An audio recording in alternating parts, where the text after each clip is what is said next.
Welcome to Leaders Upgraded, the place where people who want to upgrade and fast track their career, their life, and their leadership journey tend to gather. I am your host, Tanvi Gautam, and I shall be speaking to the top 10% of the world's leading authors, CEOs, coaches, and thinkers to bring you some of the best and brilliant ideas to fast track your way to success. Would you like an upgrade? Let's do this. I'm excited today because I am talking to Tim Leberecht, who is the author of The Business Romantic, Give Everything, Quantify Nothing, Create Something Greater Than Yourself. To be clear, this is not a book about office romance, but bringing a little more soul into the workplace, which today is trying to measure, optimize, and predict your mood and your happiness, where talking about the quantified self and big data is the in thing to do. In fact, did you know that there is an app called Meeting Mediator now that measures who's dominating in a meeting? So the question arises, are we entering a new era of digital Taylorism, and will it end well for us? The book draws upon liberal arts, philosophy, and the personal journey of Tim to engage these questions and makes for a very compelling read. So I'm looking forward to this conversation immensely. Welcome to the podcast, Tim.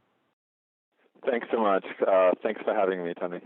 You know, as I started reading the book, a quote came to my mind, which was it's actually a part of the poem, which says, "Not all those who wander are lost." Does that kind of speak to the idea of a business romantic? Absolutely. It's funny you bring that up because that's actually a tagline that is on a poster used by the UK-based startup Secret Cinema, which is portrayed in my book. And Secret Cinema is actually a really great example of the kind of romantic experiences, in this case customer experiences, that I'm trying to illustrate in my book. So Secret Cinema is trying to reinvent the movie-going experience by not disclosing the movie that they're going to show. They email their subscribers, in this case it's really subscribers to their service, and invite them together with a certain outfit and maybe some gifts at an undisclosed location, which they just disclose a couple of hours before the show.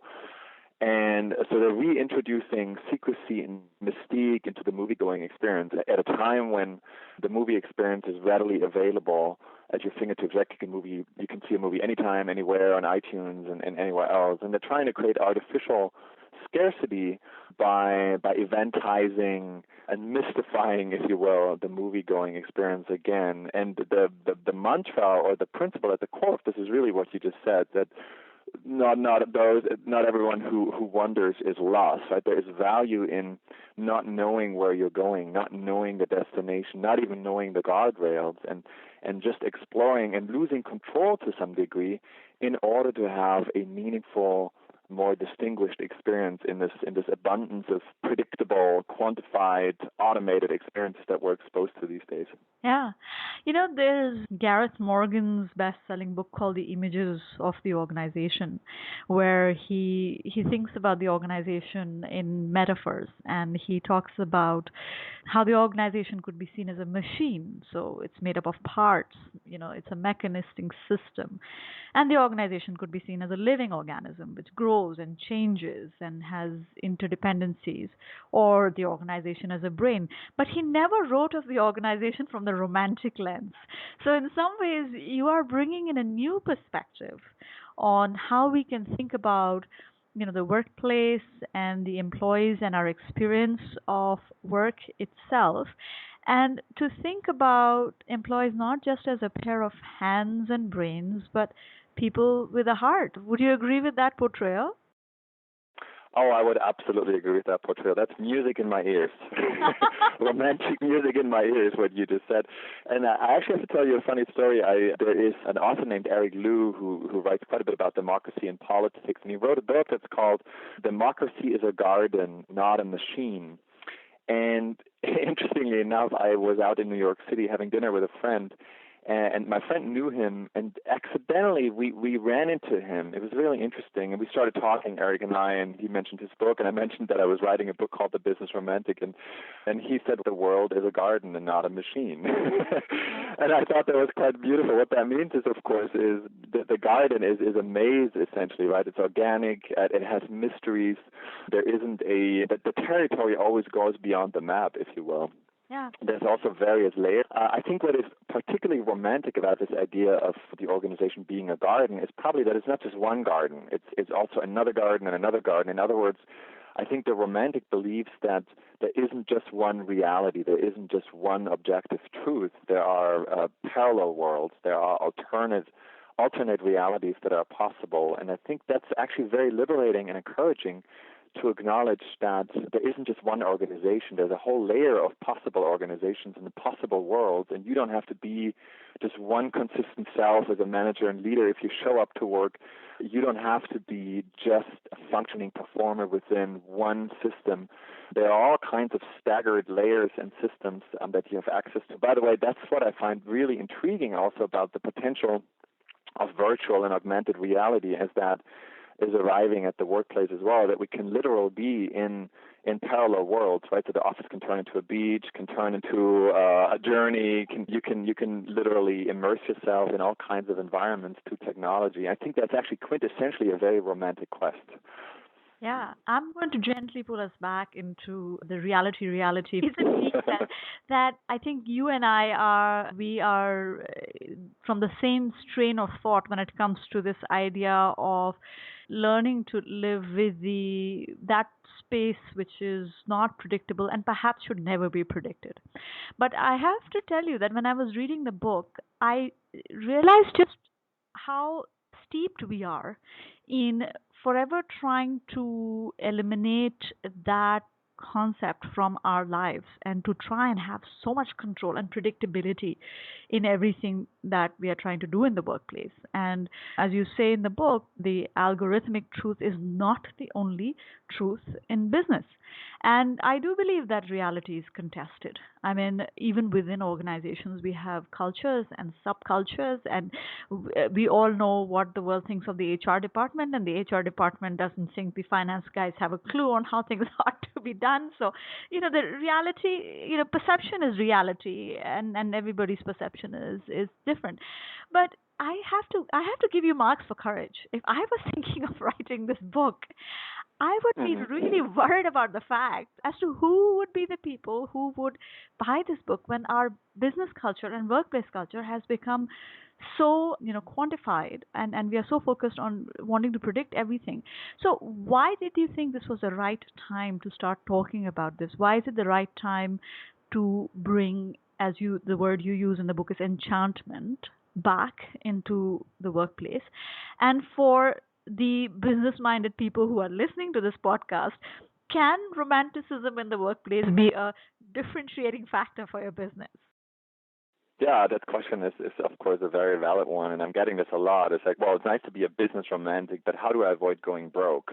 If I follow simply my calling and my heart and my intuition. And so I wrote this book because, first of all, I wrote it because I wanted to portray a vision of a business world that I want to live in. I think that's why everybody is writing books, really, in the first place. But I also sensed that the time was ripe for, definitely for a backlash against the culture of optimization and quantification. I think there's a great sense of frustration, not only at the workplace, but also in our lives of citizens and consumers, that we're just narrowed and reduced to algorithms and our track records and basically just a set of numbers and metrics. And those technologies, with all their merits that they without doubt bring, have become very invasive at the workplace and really at the cost of our humanity. So I think there's an audience out there, and I'm actually quite encouraged by the responses that I've gotten to the book, of people who are either closet romantics or have become cynics, but there is a spark there. And by reading the book, my hope is that they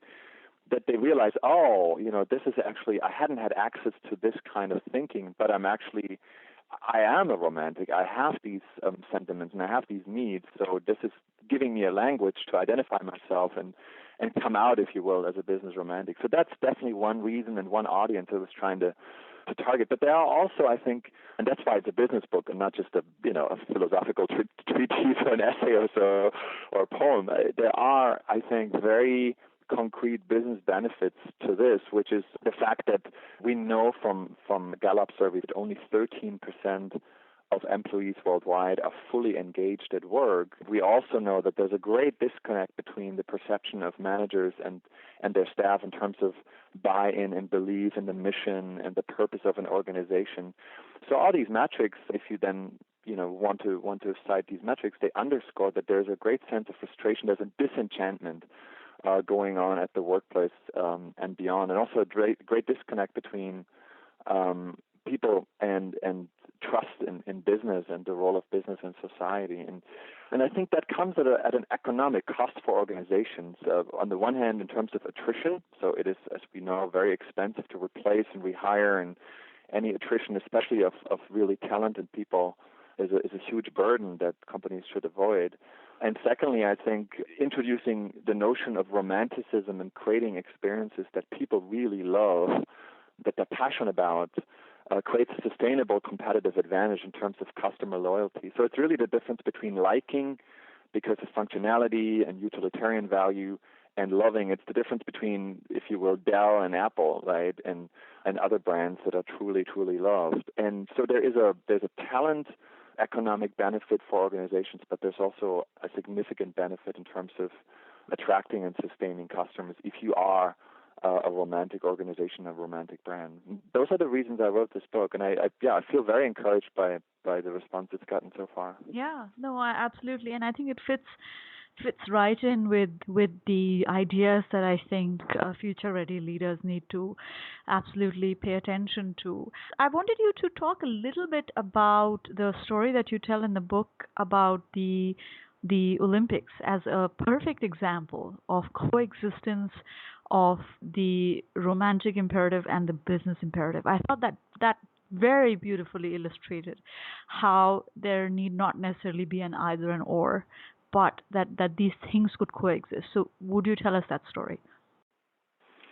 Yeah, in 2004, I had what I still consider probably the most meaningful professional experience of my life, which also happened to be the most romantic professional experience, if you will, aside from meeting my wife, of course, that year as well, coincidentally. I worked as an advanced press chief for the Olympic torch relay that led up to the Olympic Games in Athens, and it was the first ever global torch relay that visited 32 former Olympic host cities, and then also for the first time African soil, Cairo. And I remember standing in Tahrir Square in Cairo, and I think it was July 2004. I was surrounded by thousands of Egyptians who were proud and very cheerful about the torchbearers in their city. And I was exhausted and it was very exhilarating, but I also was surrounded by the sponsors. They were breathing down my neck. And I think what I realized in that moment is that the Olympic idea, despite its commercial exploitation and the sponsors who were so visible all along the way when I worked as a press chief, the Olympic idea is still such a powerful idea. It moves people's imaginations, it moves their hearts and minds. And it didn't really matter to what degree it was commercialized. There was a purity to the vision that could not be compromised by the commercial exploitation. So I think what I realized is that it's possible to find meaning in that tension between commerce and a really meaningful, profound idea such as the Olympics. And I realized also that it was this intensity was something that I wanted to feel again in my career. And that's very hard because, I mean, what I did after this gig with the Olympics, I returned and worked for an enterprise software productivity company. So nothing against enterprise software companies, but I was stuck in an office and I was rewarded for maintaining certain routines, for eliminating risk, and this extreme emotion and the sense of adventure that I had felt with the Olympics was gone. And that became the question of my career ever since. How is it possible to maintain a sense of wonder and awe, even in the seemingly mundane environment of day-to-day business? How is it possible to keep the flame alive? And my book proposes 10 rules of enchantment that give you some very specific tools and techniques to do that, sometimes by just introducing some very, very small actions, some small manipulations to day-to-day processes. So that was, in a way, my romantic coming of age, if you will, at the Olympics. That was the source of the idea for the book. Yeah, I thought it was a very powerful story, and I think it just helps us understand that these things can coexist. And I think a lot of organizations have kind of swung to the other extreme, and it's time to kind of bring the romance back, so to speak, into the workplace. So the question arises: can one be too much of a business romantic, just as there are people who have become, too much of the data analytics and all of that? Do you think there is a possibility that there might be some people who can swing to the other end of the pendulum? That's a really good question that I've been thinking about, that I was thinking about when I was writing this book. The true romantics, so going back to the literature movement of the 18th, 19th century, would of course hate me for saying that moderation is a good thing, because it's the romantics would not tolerate moderation. They always go to the extreme. And no, but I think yes. I mean, absolutely. I think if you are only a romantic and you do not allow the voice of reason and the quantified truth and data-driven insights into your business, you will not succeed either. I think it's really about a balance. But I believe because the pendulum has swung so extremely to the side of the quantified, automated, datafied truth, and we really have turned this into the holy grail and the lowest common denominator of most of our business decisions. Whoever has the numbers wins, whoever has the data wins, right, in meetings typically. I think that's really a reason why I think we need to really move and have this pendulum swing back to the other side more extremely. So I'm making a very fervent, a very passionate, a very radical case for more romance in business in order to balance what I believe is really an aberration and a big flaw in our current thinking, which is so myopically focused on datafication. So, but at the end, of course, I'm not against data. I'm not against technology, and I'm actually very interested in how we can use data to create romantic and more intuitive experience in business. Yeah, so I do a lot of work on corporate storytelling, and believe it or not, I've actually led a session in a room full of accountants, and the title of the session was Narrative Before Numbers. And I told my husband, if I come out of this alive, it will be a feather in my cap. Because how do you talk to a bunch of people who only understand numbers, that, if you don't put forward the narrative or the story that your numbers are trying to tell, it's not going to get anywhere. And I think that, data-based storytelling is a very powerful example of the fact that you can blend, both sides of the conversation in a very meaningful manner. So I understand what you're saying, that you're not against data, but you're also for romance, and one doesn't have to be, against the other to be for one. So, you said in the book that business romantics find as much worth in the process as they find in the end product. And so I was curious, what are the top 3 signs that I might know I'm talking to a business romantic? And I know the corporate audience listening in right now might be saying, go on, Tim, tell us the top 3 competency traits of a business romantic. What would you say they are? And actually, I know there are more than 3, because you placed an ad for a business romantic you talked about in the book. So tell us a bit about that experience, and off that long list, what do you think are the top 3 that give away a person who's a business romantic? That's right. I did place a fictitious job description on the ground zero of the transactional marketplace, Craigslist, and other job posting sites, simply because I wanted to test the market demand for my idea of a business romantic. And it was actually really amazing what happened. I think within a week or so, we got about 100 applications, and some of them clearly identified the job description as spoof, and they were very playful in their response and had fun with it. But we also got some applications from people who took it quite seriously, or at least wrote us in a very earnest way, and very, very moving letters of people who said, this is exactly the kind of job that I would like to have. This is really beautiful, and I wish I'd be allowed to were allowed to live up to these traits. But unfortunately, it's not possible in the current business environment, which was very disheartening and actually then motivated me even more to craft the rules of Enchantment, to give these people a framework. So in that job description, the traits that I had identified are definitely the ability to defy logic and data and have the courage sometimes to make decisions despite data that's available and that might actually state the opposite. So if you are in a meeting and someone says, no, I know the data says this, but listening to my intuition, I know that it's not only the right thing to do, but it also feels like it's the right thing to do, then you probably know you're dealing with a business romantic. I think another key trait is actually the ability to doubt. So I'm always actually slightly put off by people who, and that's very true, I think, still for leaders and managers in business who just pretend that they know it all and that they are these consistent, flawless leaders who never doubt themselves or others and have really a privileged access to the one and only truth. I think the ability to doubt is really key. As Graham Greene, the writer, said, doubt is at the heart of the matter. So I think if you're able to doubt yourself, then you exhibit a certain vulnerability that actually creates trust and that suggests that you believe that there's always another truth out there, another world. And I think that's really a core trait of a business romantic as well. And maybe just to name a third one, I think it's the ability to fall in love with ideas and memes and projects and be actually not hamstrung or constrained by sort of the idea that you have to temper yourself and you have to moderate your emotions. I think emotions are very, very powerful in business, and understanding them, being aware of them, and actually living them, especially if they are positive, of course, and their passion and enthusiasm, it can be incredibly motivating and incredibly energizing. So we should not be so afraid of allowing these extreme emotions into our decision making and into our day-to-day business. There's research by McKinsey, actually, and other firms that proves that emotionally aware and emotionally intelligent organizations possess a really significant competitive advantage long term in terms of creating trust amongst their employees and trust amongst their customers. So all these are reasons why I think the traits of a business romantic are not just a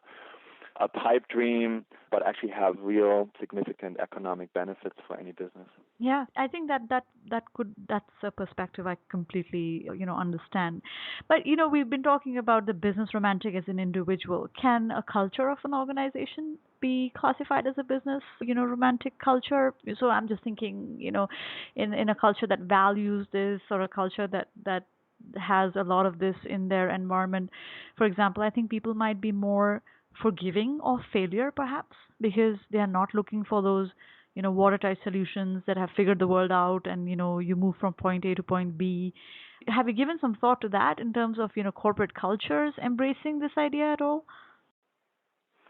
Yeah, I think at the core, the idea of romanticism is a very individualistic one. So it really, in the first place, I think it really caters to the individual. That's how it started and originally, and I think that's mainly what my book is about. But that said, I mean, the idea is that there are enough individuals in an organization, and by the way, it doesn't matter how big that organization is, you can always create pockets of romance, if you will, in small corners of even a Fortune 500 organization. So if there's a critical mass and enough individuals doing it, then this individual change, this individual habit can become a collective organizational habit, and the culture can indeed change.